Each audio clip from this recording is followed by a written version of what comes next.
This episode of Warp 5 is brought to you by Audible.com, offering more than 180,000 titles for smartphone, tablet, and desktop. To get a free audiobook of your choice and help Trek FM at the same time, visit audibletrial.com/trekfm. And also by Enterprise in Space, an international program of the non-profit National Space Society. Find out how you can help science and education and become a virtual crew member aboard the NSS Enterprise Orbiter by visiting enterpriseinspace.org. And if you want to join in on the conversation and share your thoughts on this episode or any other, please join the Babel Conference, our listeners group on Facebook. Just type Babel, that's B-A-B-E-L, into the Facebook search field. We look forward to seeing you there. I'm J.G. Hertzler. I played Kolos on Enterprise, Star Trek Enterprise, and right now I'm on Warp 5.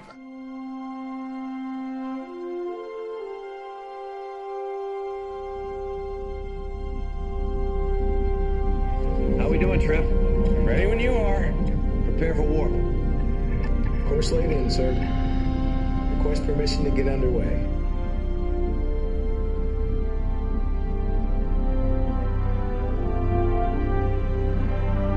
Let's go.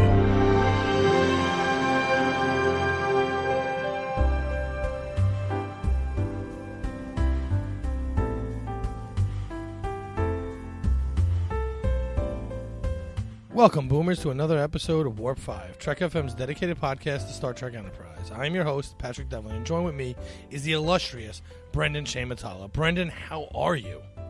I am doing just peachy. I am doing absolutely fantastic. I am doing just wonderful. Thanks for asking. That's a lot of justs. Just. But just. You are not just the only person we have on today. I'm not? You're not. We have a special guest, the ever-dad joke-loving Kris Hill. Kris, how are you?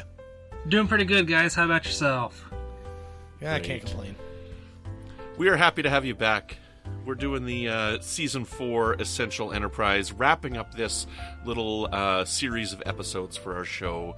And while we predict a high percentage of episodes kept, I don't think that all of them will be kept. So it'll be interesting to see where we end up on the run of episodes. So just before we get in, before we do a recap, just telling the listeners again what it is that we're doing. We're going through each episode, each season, episode by episode, and we're determining which episodes we feel are essential based on either the season arc or a certain character's arc. Stuff that if you didn't watch, you would definitely be missing out on something. And so we've done the first 3 seasons so far. And for season 1, our percentage was 53.85%, and that was 14 out of the 26 episodes that we kept, because we called Broken Bow, we called 2.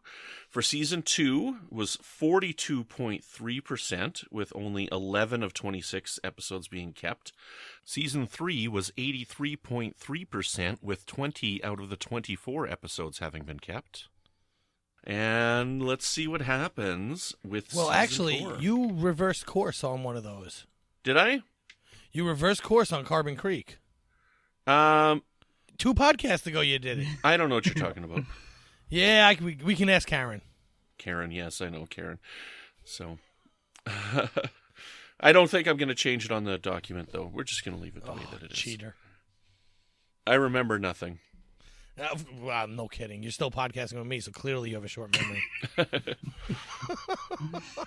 I think, though, out of the 22 episodes, I think that we're probably going to end up being around 18. I think maybe 16 or something like that. You're probably right, but I like the number 18. Kris, what's your guess? Well, since we obviously can't go with the token 47, I'll put it at 17 to 18. Yeah. Oh, he's splitting the difference. All right, we will go ahead and start with the Stormfront arc, which the sort of preview for that is Archer and his crew find themselves in the past with the events of World War II altered by the temporal Cold War. And for me, I'm going to go ahead and keep this because keep it due to the end of season 3, and it also wraps up the temporal Cold War arc from the rest of the series. Brandon? I had told you guys that I was going to give you a reason why I didn't think this was essential. because I don't think it's essential. You don't, and I told you not to tell me off air, so Yep. This is groundbreaking news, Yep. everyone. So I don't think that this episode is essential because we've had a few television series where in between seasons and stuff, they jump time. And they don't fill in always what's happened. Like, I think of shows like The Walking Dead, and things like this, where even in the middle of the season, like season 9 of Walking Dead, jumps 3 years in the middle of an episode, right? Like, for the kind of a story does wrap up, and then there's a big jump. But they do talk about things that have happened. Like, in the meantime, they talk about stuff that's happened in that, but we don't necessarily see it. And another show that did this was Battlestar Galactica. I believe it was either between season 2 and 3 or 3 and 4. There was a year-long jump or something like that. And we never really found out what happened in that meantime. Right? So, in my opinion, while the writers of season 3 left us with that Nazi cliffhanger, the Nazi alien cliffhanger, I don't think that we needed to have that resolved. And there's nothing in those 2 episodes that we need. So the temporal Cold War, yes, it gets wrapped up in this episode, but it's not really that satisfactory of an ending for the temporal Cold War. So it almost would have been better had they just left it hanging, and we could have come up with something in our own heads or whatever. So that's my answer. I'm saying no. I don't think Stormfront 1 or 2 are necessary because of how television has changed. So, I'm conflicted because I agree with you that they really didn't need to give us this story, except for the fact that it does end the temporal Cold War. It's not just a piece of the temporal Cold War. And if you don't know that, does it really change the story going forward? No, but you may be waiting for the end of the temporal Cold War. Mm-hmm. Right. Right. So, I don't want to keep these 2, but I think I'm going to have to go at keeping it just because it ends the temporal Cold War, even if it's a ending. Okay. And the fact that he joins Silic, I think, is kind of an important development. Right. But see, we haven't seen Silic in a long time either, though. We haven't, and part of the problem here is the temporal Cold War itself was a bit of a joke. Mm-hmm. So I could definitely see the argument to get rid of it, but but I'm trying to get to 18. No, but since we've kept most of the temporal Cold War stuff, I mean, it's one of those where that's how I feel about it. Mm-hmm. Okay, well, that's fine. I still say no, and we're by our rules. 2 people have said yes, therefore we keep it. And just in case the listeners haven't figured out, for the ones that are multi-part episodes this season, we'll be doing them in groups. So we're not going to do one at a time, because obviously we're not going to just keep Stormfront Part 1 and not Stormfront Part 2, or vice versa. So we're going to do them as an arc. So yeah, although, however, I do think this would be the only one you could have split. Really? You think you could have kept one of them and not the other? Yeah, because like you said, you could have filled in the gaps in the beginning monologue, talking in the beginning of the Stormfront. I did it. Stormfront Part 2. You could have just had some kind of dialogue in there that filled in whatever happened and then just jump right into here and finish the Cold War. Right, but again, that's rewriting the episode, and we can't rewrite the episodes. It's just based on what we have. I think you could have completely excised these and not missed anything. It would have been a weird dangling thread that just never would have been paid off, but I'm okay with you guys determining that it's essential. You're wrong, but that's okay. I have every right to be just as wrong as everybody else. And our opinions are just as valid. Even if they're wrong. So, moving along. Yes, we're going to move along home. Well, actually, to home, not the episode. Ella Moraine! All right. Once Enterprise finally returns to the Earth that they know, the weary crew faces the repercussion of their journeys, both positive and negative. Patrick, why don't you start us off with this one? So, I think that there's 2 things that make this essential for me. I would consider it essential, but it's the T'Pol relationship with Kos and the Phlox encountering the prejudice on Earth, I think, are important. Important enough to keep it as an essential episode. Mm-hmm. All right. Brandon. I think it's absolutely essential because of seeing how the Xindi arc affected Archer. It's essential, I think, for setting up Hernandez and what we get later on, and later on in the season with her. So I think that's absolutely essential as well, because we don't get enough of her character. We don't get very much of her at all. So yeah. I think it's essential for just those reasons alone. I'm going to say we'll go ahead and make it 3 for 3. I'm going to go ahead and keep this one. Like we said, we're introduced to Hernandez. The trip into Pole thing gets continued, but we get the curveball of Koss. We also meet Teles, T'Pol's mother, for the first time as well in this episode.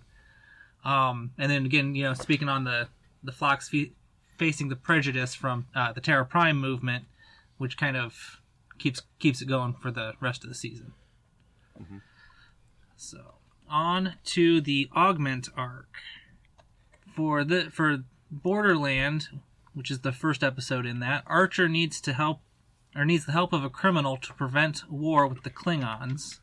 The second one was Cold Station 12, with Sung's augments take control of a medical facility containing more augment embryos and several dangerous diseases.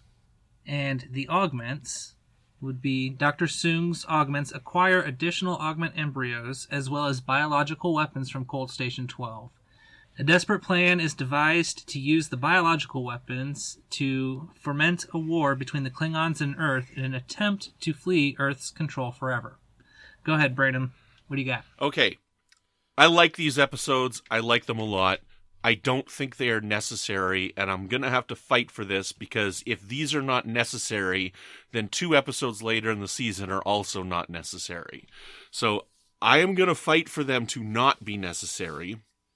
And the only reason, in my opinion, for you to keep these 3 episodes is to justify Affliction and Divergence, which I don't think are necessary, because I don't care about the Klingon forehead ridges. I did not need that explanation. Okay? That is one of the most frustrating things in all of Star Trek, is that they tried to explain the lack of forehead ridges in TOS, and I don't know, that is just such nonsense to me. It's makeup. We don't need an in-canon story explanation for why they don't have forehead ridges. But in my opinion, we don't need to know that there were other genetically engineered people. This is simply just a fan service callback to Star Trek II. We don't need to know anything about the grandfather Soong in this and how at the end of it he decides to go into robotics. I don't know. There is nothing in this trilogy to warrant its absolute necessity, except for Affliction and Divergence, which I also don't think are necessary. So unless you can convince me for some other reason for Affliction and Divergence to be necessary, other than Trip leaving the ship, then you're never going to convince me that Borderland and Cold Station 12 and the Augments are necessary. They're good. They are really good episodes. They are fun. Mm-hmm. And I'm done. Okay, so before we go into that, because I agree with you that the forehead ridges thing is such a joke that they even tried to tackle it, because I don't care about it. However, you don't think it's important that Soong went into robotics, which leads his family down the path that creates Data? No, I don't think so at all. Who cares why he did it? This episode, does that one line at the end of episode 3 does not justify the existence of all 3 episodes for being essential. Because it's just a throwaway line for a tongue-in-cheek thing that, oh, haha, Data. Yeah, if it was like a half an episode of this, then maybe I could justify it more. See, the problem is, the only problem I have with this is that you're tying it explicitly to those 2. Right. And I do want to keep Trip leaving as essential, but I don't care about anything else that happens. Right, so this is hard, because is Trip leaving essential? I don't know, because again... But I think it is, but I don't think you need these 3 to make Trip leaving essential. Right. Because couldn't you just add... I know we're not supposed to rewrite, but they could have added a throwaway line in one of those episodes that fixes the problem. Yeah, I don't know. Like, again, we had trouble with the Affliction and Divergence plot with him leaving, Because I think he actually left at the end of the Enar, did he not? I can't remember. Yes. Right. So, well, even if he left at the end of the Enar, then that's even more reason for getting rid of Affliction and Divergence. But the problem is all the problems that end up with him leaving start in those episodes. But don't they start in... Let me find out. I'm going to look. We're going to Google this live. Am I wrong? Okay. Because if he leaves somewhere else, then we can get rid of all of this. It's been a while since we've watched him, and we haven't got to there on our rewatch yet. So, wait. If he leaves in Enar, he leaves in Enar, right? Correct. Then it doesn't matter. Affliction and Divergence happens after that. So Chris, I haven't decided. Where are you fall on this? As of this moment, I am in the keep camp. All right, make your argument. I got to be swayed. Well, it's a very shaky one, which could have been shown anywhere else, but we do see another crab face, and that's the only other time we will see another crab face is in this arc. Oh, I don't care about that. From season 3. Yeah, that's like I said, right, shaky. I'm voting with Brandon. Okay, here I've got it up on Memory Alpha right now, and yeah, although he leaves at the end of the Enar, so I don't think Affliction and Divergence are necessary either. No, because that happens afterwards anyway. Yeah, so he says at the end of the Enar that he's leaving because it's in Babel 1 that he has that thing happen on the ship, where he's on the ship, right? And then it's like Affliction when he starts to get upset. No, I'm getting my titles wrong. United when he starts to get upset with T'Pol, and then it just comes to a head in the Enar, right? So, and then that's when he decides we both to leave. agreed is ridiculous on how fast they move it. Right. But I do think him leaving is still essential. Yeah. So, I mean, we'll get to that later. But so if he leaves in the Enar, then Affliction and Divergence are definitely not necessary, and that's like the only reason he left in the Enar, in my opinion, is so that they could set up him coming back to save the day in Demons and Terra Prime. Yeah. Right.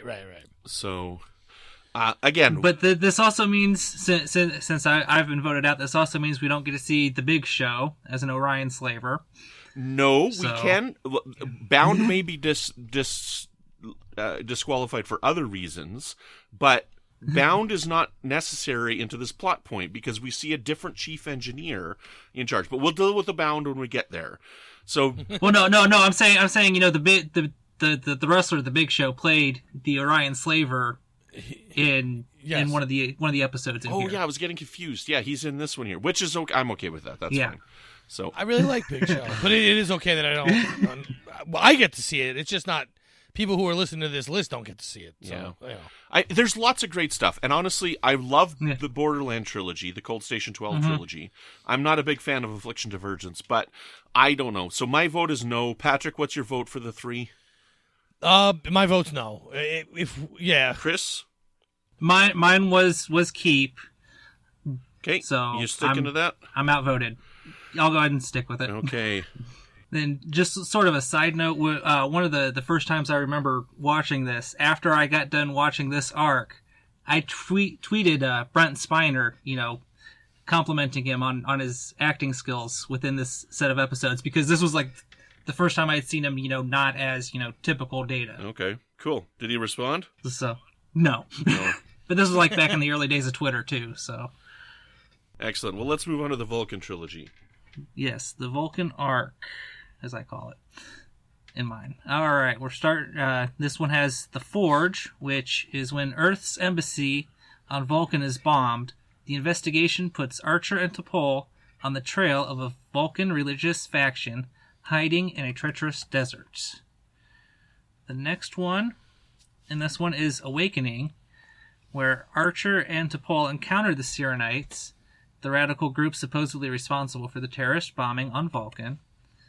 And it wraps up with Kirshara, where Archer and T'Pol endeavor to expose an ancient Vulcan artifact to Vulcan society, while Enterprise becomes involved in a standoff between the Vulcan and Andorian fleets.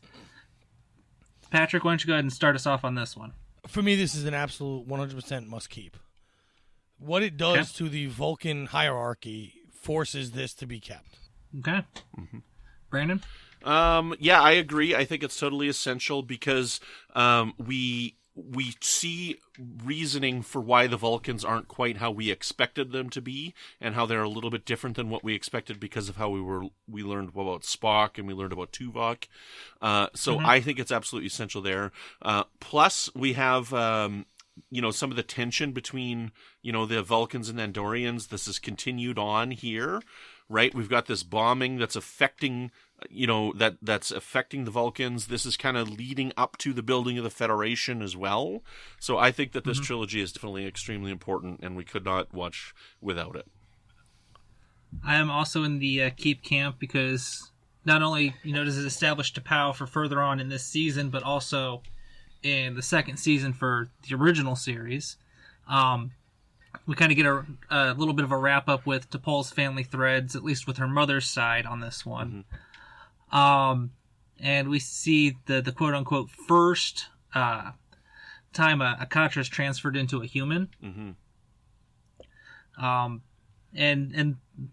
when T'Pol, T'Pau, and Archer are taking the Kir'Shara to the High Command, I just kept kind of wanting either T'Pol or T'Pau to kind of do a short round to the other, talking about Archer. Like one either saying, no, you call him Surak or you call him Captain Archer type of thing. And when the High Command's, saying comb the desert for him, I imagine Tuvok's father out there with a comb combing the desert. I don't understand Spaceballs the reference. I don't get it. Patrick, watch Spaceballs. I don't get it. See what I got to deal with, Chris? I got to deal with this stuff every week. Short memory. One more thing. T'Pol's Pinar syndrome gets cured. Yes, that's a good point. At the end. That's a very by good point. T'Pau. Yeah. Oh yeah, that is big too. And then I do want to say Gary Graham did a great job during the torture scenes with Jeffrey Combs. Are we talking about Combs again? No, we're talking about Jeffrey Combs, the guy that's everywhere. No, I know. Jeffrey Combs the desert. Yeah. All right, so that's a keeper. Yes, definitely a keeper. All Yeah, right. we're unanimous on that one. The next episode is Daedalus. The inventor of Earth's transporter comes aboard Enterprise for an experiment. For me, aside from Trip and T'Pol's conversation after the cold open, this one is not a keeper for me. Brandon? Yeah, I don't think it's a keeper. I like this episode more than I think most people do. It seems like a lot of people don't like this episode. I like it a lot. I think it's an interesting backstory for, transporter technology, and it ties into, Jonathan Archer's father, Henry Archer. But I don't think that there's anything in here that's necessary to advance the plot or the characters or anything. These are people we've never heard of. This is a relationship that Archer's got from his past that we've never heard of, so I'm content to leave it on the floor for now. Patrick? I would agree. I'm with you, Brendan. I really like this episode a lot, actually. And I think, Trip's reactions to him trying to do it all himself because he's trying to hide things from Trip, I thought it was a really cool story, really well done. However, the son doesn't even live. I mean... Yeah. It's not like that son lives and becomes something important in the show.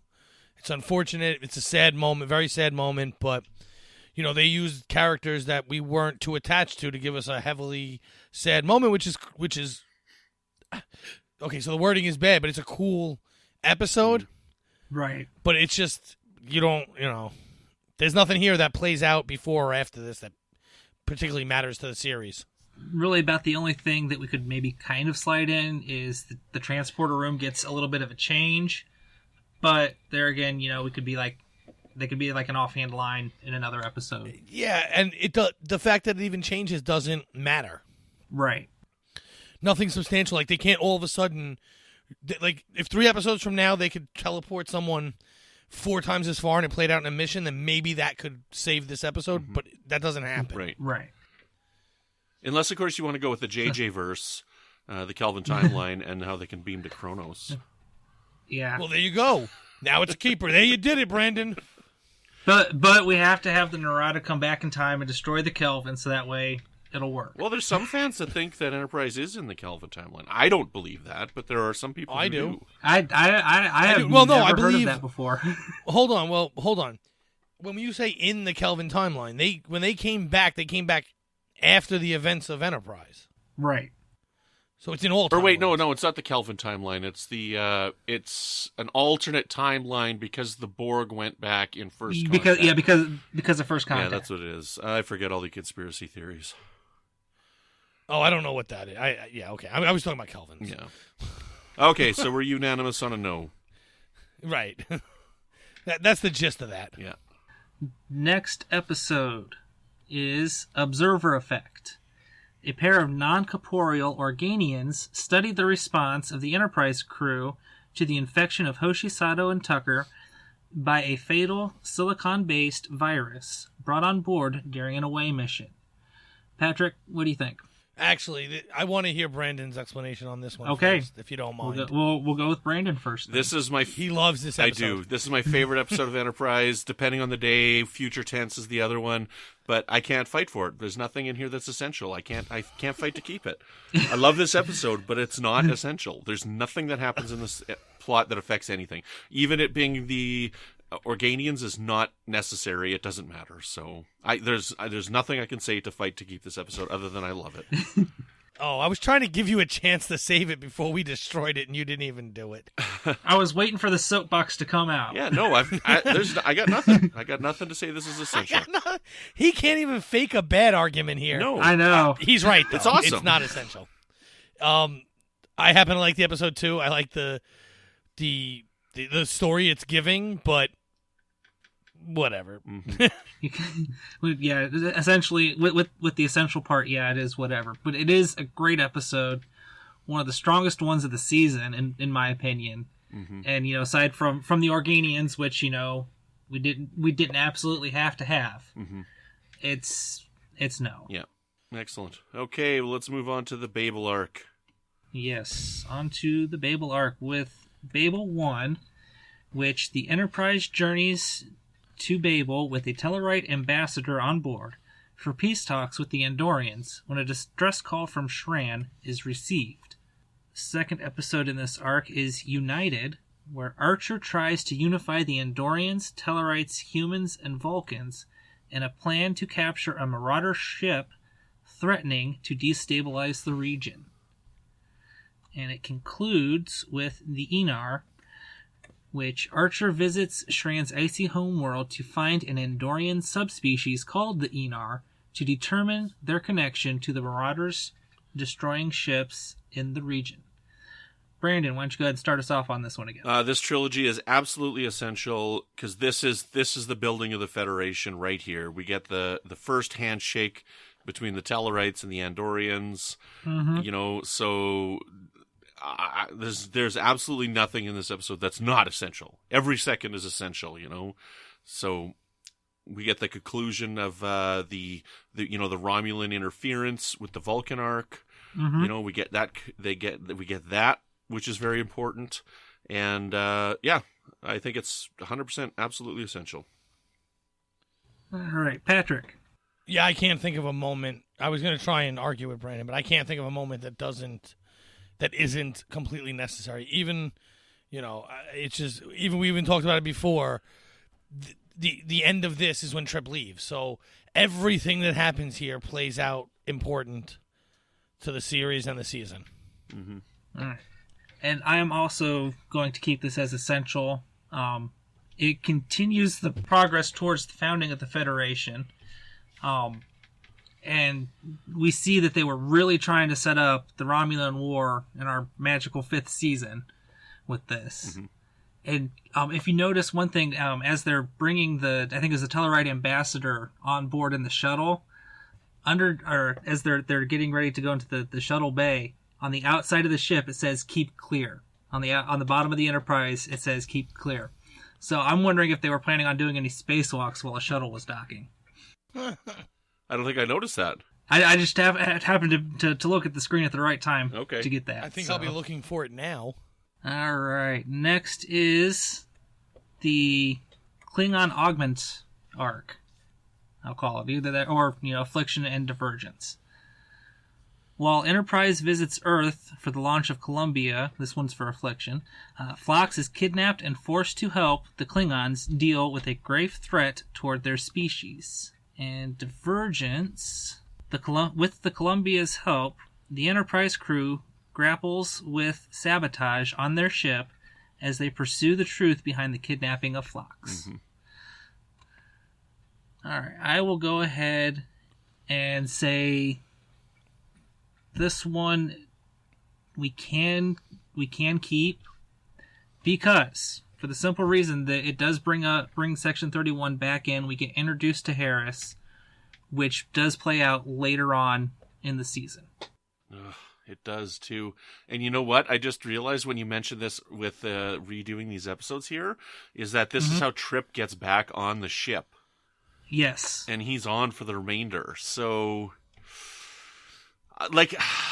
okay, so let's put the Section 31 aside for a second, okay? Because I really don't want to keep these episodes. Okay, so Section 31 could come up again later, right? Because they just show up here. Their introduction here isn't necessarily necessary for Demons and Terra Prime.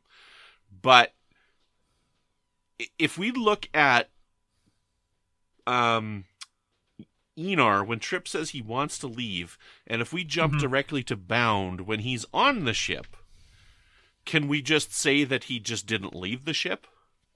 Because I think the last scene of the episode is Trip saying he wanted to leave to go to Columbia.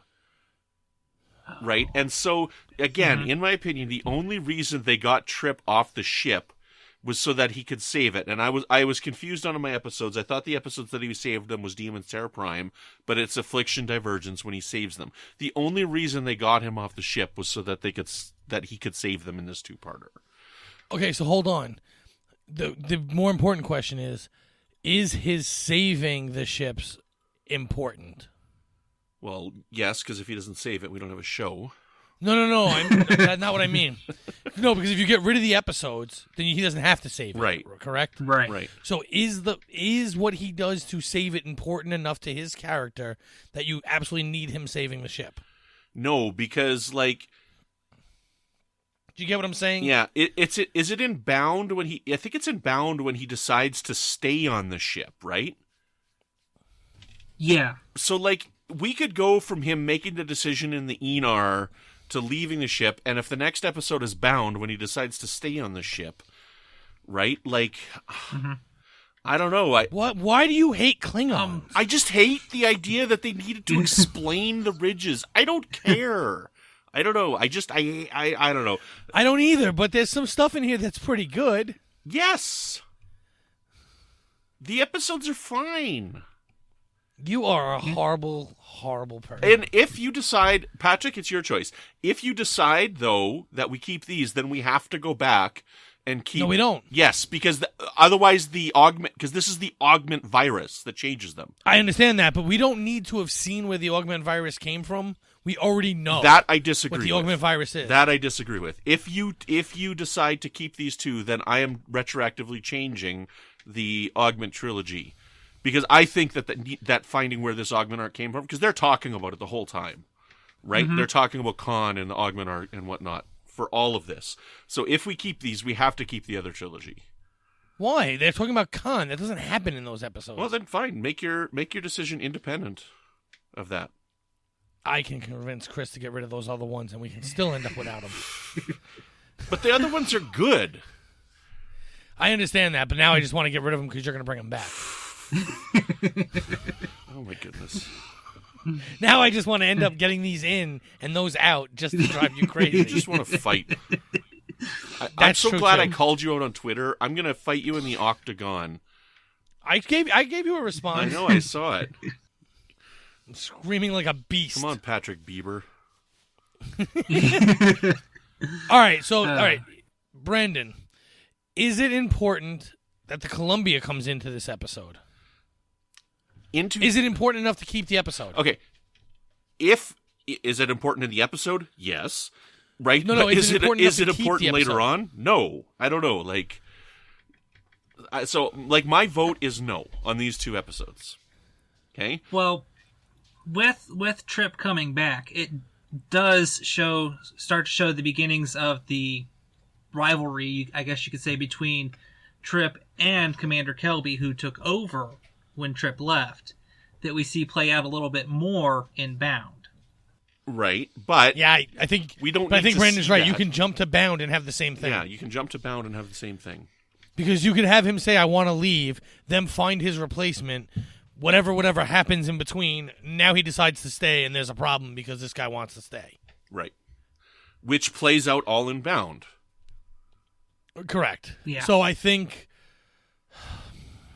I'm not going to be able to drive Brandon as crazy as I want to. I will say no. Okay. Okay. Wow, we didn't keep these. Okay, so then Bound. Wait, you thought we were going to? I thought you were about to say yes. I thought you were going to say I you're gonna was. keep him. I was, but I don't want to keep the others. You held me emotionally hostage on that. That's what I do. Because I do think that Trip actually physically leaving is important. That's what I do. Mm-hmm. But I don't know if I Alright. can convince Chris to get rid of his really flimsy way of keeping the other three. So, all right. We'll just go ahead and go on to Bound. While T'Pol and Tucker discover that they have developed a psychic bond, Captain Archer receives 3 Orion slave girls as a gift for negotiating with the devious Orion Syndicate, with rather disastrous results. Patrick, why don't you go ahead and start us off on this one? To me, this is essential because you have the Trip and T'Pol psychic bond thing that happened, and I think that keeps it in for me. Mm-hmm. All right. However, I honestly, I got to be honest with everyone. I don't remember this episode enough. There might be more. There's the stuff with Kelby. Like, I this is not a very good episode, but we got to keep it because of how the plot line with Kelby, with Trip and T'Pol all plays out. We have to keep it for all of that extra stuff. The Orion stuff is kind of painful to watch, but Yeah. Yeah, like For again, for my you're right, my because my if you don't keep Affliction and Divergence, you need this to keep Trip on the ship. But Right. I mean, I guess you could just go to the next episode, and it's like he never said it. But yeah, I like I said, I don't. The Orion stuff was terrible, and that's why I don't really remember. This is not, I typically skip this episode, so just remember the women were in charge the whole time. that's this one. Yeah. yeah. Okay. Then, I mean, good for them then, but it's whatever. I've never been a big fan of the Orion anything anyway, but yeah, my initial reaction as I was rewatching it, don't keep. I mean, because I wasn't really impressed with the whole Orion slave girl thing. Though it did have a nice, original series ending with them, all kind of laughing on the bridge and kind of making fun of T'Pol for making a joke while not making a joke. Mm-hmm. Kind of like how they did with Spock there in the original series. And then I added, not only with the Kelby Trip conflict, coming to a head and then getting resolved, and then Trip and T'Pol essentially and literally kissing and making up. We have to keep it. Mm-hmm. yeah. See, I find essential episodes to be really hard to do because you end up keeping episodes you don't like and getting rid of ones you do like. Mm-hmm. Right. It's almost easier to do like a love it or leave it type episode. Right. And if you want to do that, go visit the Trek Geeks. Well, we could do one too. I don't want to do this again. You know how long this took? We've don't- been working on this frickin' list for a year and a half, man. Okay, well that's because you're slow about it. Me? Oh my goodness. It wasn't me. I wasn't here a year and a half ago. Well, you started. You and Brandy started this. Yeah, you guys were been here a year and a half now. You started last No. January. Oh, It's been a year and a half, buddy. Time flies when you're having fun. I don't think anyone could believe we've done this that long. Yeah. All right, moving forward. All right. And Brandon, you were on the keep side on this one? Yeah, you were too then? Yes. Yeah, okay. Unanimous, we keep it. Yeah. All right. On to In a Mirror Darkly. In the Mirror universe, Commander Archer mutinies against Captain Forrest in order to capture a future Earth ship found in Tholian space for Part 1. And Part 2, In the Mirror Universe, the destruction of Enterprise leaves the crew stranded aboard the USS Defiant, a ship from a future parallel universe where a governing body known as the United Federation of Planets reigns, inspiring T'Pol to speak out against the tyranny of the Terran Empire. Brandon, why don't you go ahead and start us off on this one?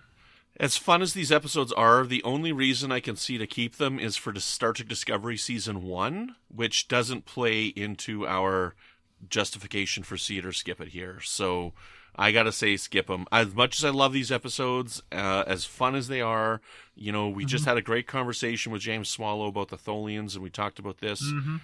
I just gotta say no, I don't think it's essential to the season because it's completely contained within the Mirror Universe. All right, Patrick? I would agree. However, I would say that another reason to keep it would be the Defiant. However, again, it doesn't fall into the realm of this season or series, really.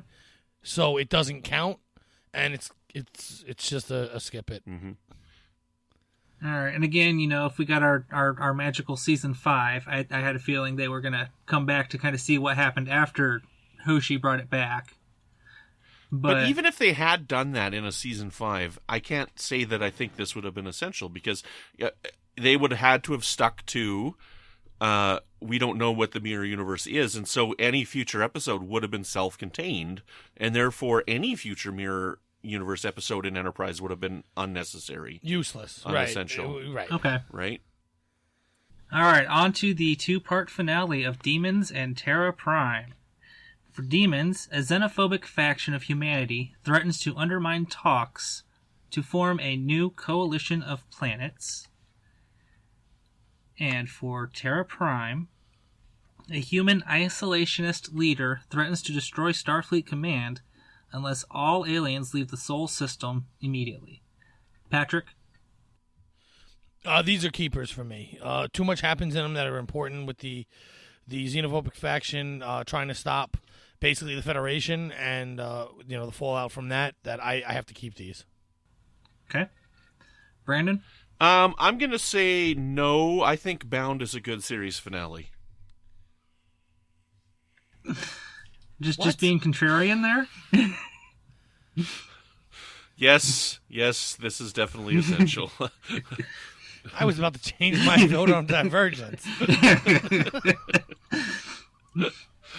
Yes, this is definitely definitely important, definitely essential because it ties everything up. We get that heartbreaking stuff with Trip and T'Pol. It ties up their arc.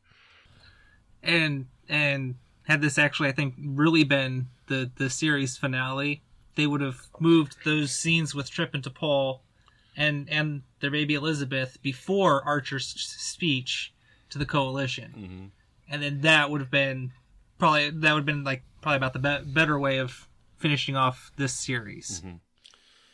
All right. So, what's your vote? Is it a yes or no, Chris? It is a keep. All right. So we were 12 out of 21? Is that how this season shaked out? No, we got one more. We'll talk about it. Obviously, we're not going to keep it, but we'll talk about 12 it. out of 21. Got it. Okay. So, all right. On to TATV.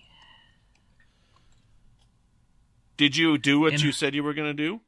I was getting ready to watch The Alternative Factor instead of this one. However, I kind of fell asleep before I got the DVD put in. That's funny. We were talking about it online. So you watched neither. Awesome. Because on Twitter, there was the debate, about The Alternative Factor being, worse than TATV, but Brandon and I both disagree. Yeah. Lies. Oh. So all right, so you don't need much of a synopsis for this one, right? This is the TNG episode that they masqueraded as the Enterprise finale. Yeah. This is the TNG episode that Earl Grey needs to handle. This is the one that never happened.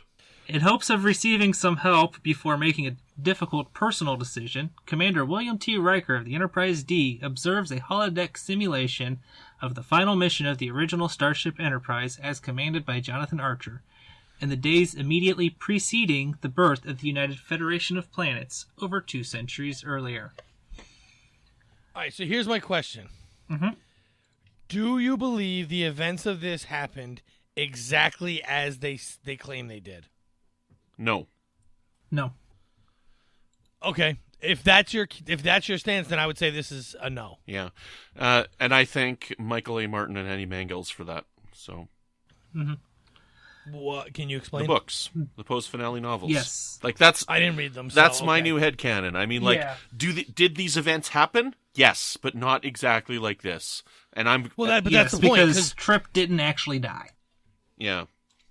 Right. But that's my point. So if someone's listening and they believe that these events happened this way, exactly this way, that it was just really poor judgment to make it really a TNG episode that was looking at a holodeck of the events, but the events you still believed happened in this exact order, Trip dying and the founding of the Federation should be an essential keep. Mm-hmm. However, I mean, we all did know the Federation was coming to be anyway, right? Mm-hmm. So Yeah. I don't know. I don't like this episode. I really don't. However, the founding of the Federation should be essential, but you have to get past the fact that these events are not actually happening on the show. Yeah. Right. So I guess for people who don't mind that this is a holodeck program, they can keep it. Yeah. I'm not keeping it. Yeah. I'm not keeping it either. No, I'm a skip on it. So awesome. So yeah, 12 out of 22. I'm actually a little surprised by that. So you could either have 12 out of 22, or you could have had 17 out of 22. You know. Well, or 13 or 18. No. Yes, because if you there are people who will argue that these are the voyages are essential. Well, those aren't sane people. I didn't say that, but neither am I, and I'm here, and my vote counts. You're saying it's essential? No, I'm not, but I'm just saying my vote still counts, and I'm not sane. So why doesn't theirs? Oh, because you're insane enough that it like loops around to be valid. you know, so I went back to work today, and I'm actually building a psych center, just to bring this full circle. Are you sure you're not going to become a resident later on? I think it's a setup. I'm not sure. Well, if they hand you a straight jacket, then you'll know for sure. That's Yeah, funny. well. Awesome. Okay, so our final total, 12 out of 22 for the season, is 54.55%. Our final total for the series is 57 out of 98 episodes, for a grand total of 58.16%. Is essential. I definitely thought we were going to get to 60% for the series at the end of this, and I messed it really, all up. you did. It's those 5 episodes. Yes. Yeah. Those 5 episodes would have put it at 60. Yeah.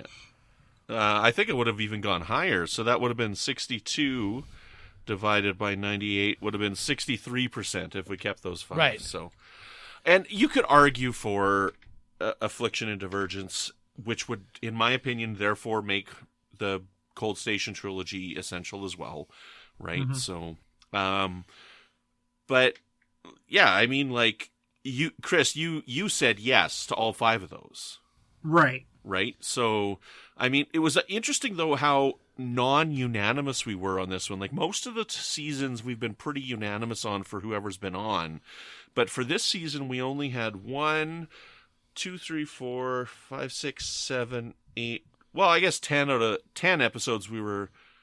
Oh, and then I'm forgetting. So 10, 11, 12, 13, 14, 15. We were unanimous on 15 of the 22. So, whether it was yes or no, 15 out of the 22 we were unanimous on. So I guess that's actually kind of high. So, yeah.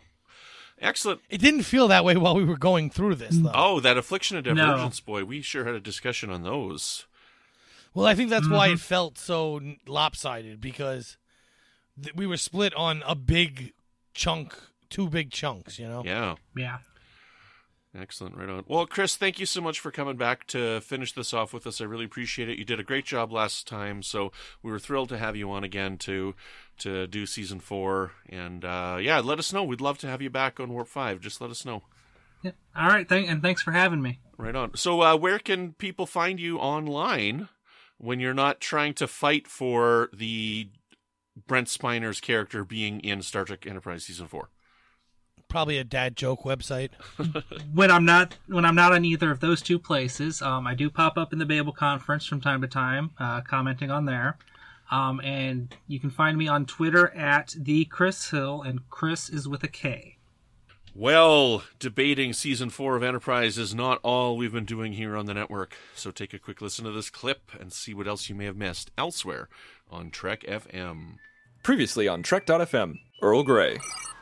Yeah, this is the part where I put in my notes, well, this is a nice after-school special. Like After-school special? It just sort of wraps just up spit his everything. Primitive Culture, a look at history and culture through Star Trek. Imagine if that had have happened in The Next Generation in Season 2, that suddenly you'd had, an older Spock turn up, and you'd had Scotty come through his Dyson sphere or whatever, and then old McCoy's rattling around, and they take over, and they're basically the front. They come to hijack the Enterprise. Hijack the Enterprise, yeah, and steal Spock it goes, Captain Picard. yeah, Spock goes, we're going to recover Captain Kirk from the Nexus or whatever, and imagine that. Imagine if it becomes that. I mean, you'd be watching it thinking, what is going on? Literary Treks. There's some really great artwork in these that I don't think we give it enough praise for that. I almost want to take that panel and remove all the lightning and the pizzazz and all that stuff out of there and just put them in a disco room, and it would almost look like they're dancing. Yeah, it's just a Star Trek dance party. Like, Kirk's practically dabbing. Exactly. That's what I was just thinking. Oh, I love it. Warp 5. The first joke in the film that I thought was truly funny was the long-distance call that he was getting from Lon Chaney's character, and he's turning into the Wolfman on the phone, right? And the guy is like, why are you calling long-distance just to have your dog bark at me on the phone? And I'm like, it's like, I think that's a great line. I think it's really funny because it's like, you can't see what's going on. Because long distance in that day and age would have been like frickin' expensive, right? And that's what else is happening on Trek.fm. Check out all these shows and join the conversation about your favorite corner of the Star Trek universe and beyond. You'll find us wherever you get your podcast. If you're an Apple user, be sure to hit the subscribe button in Apple Podcasts on iPhone, iPad, or Apple TV, or the desktop iTunes app to get the latest episodes as soon as they are published. And please leave a star rating and written review. If you're not an Apple user, we've got you covered as well. You can find our shows on Google Play Music, Stitcher, TuneIn, Spreaker, SoundCloud, Windows Phone, in most third-party apps, and you can stream and download the MP3 file from our website or grab the RSS link.